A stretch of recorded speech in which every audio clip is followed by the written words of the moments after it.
1 Peter 3:14. But even if you should suffer for what is right, you are blessed. Do not fear their threats. Do not be frightened. In this verse, Peter addresses believers who may face persecution, criticism, or hardship for standing firm in their faith. Written during a time when early Christians were increasingly marginalized and mistreated, Peter's words serve as both encouragement and instruction on how to endure suffering with a Christ-centered mindset. But even if you should suffer for what is right, you are blessed, assures believers that suffering for righteousness does not mean abandonment by God. It is, in fact, a sign of faithfulness. While the world may see suffering as failure or weakness, God sees it as honorable.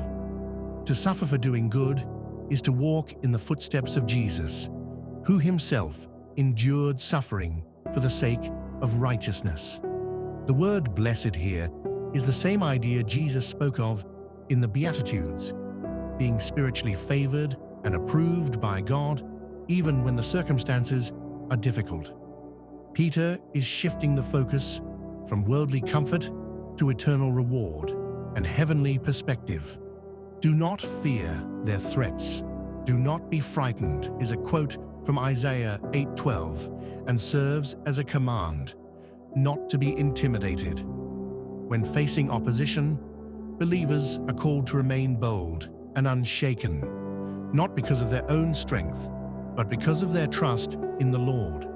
Fear often silences faith, but Peter reminds us that reverence for God should outweigh fear of man. This verse speaks powerfully to anyone facing resistance for living according to their convictions.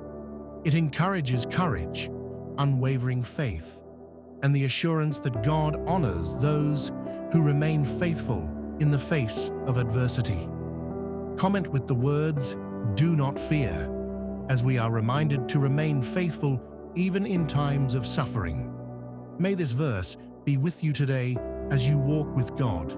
Follow and subscribe as we share a verse each day and break down what God is communicating to us.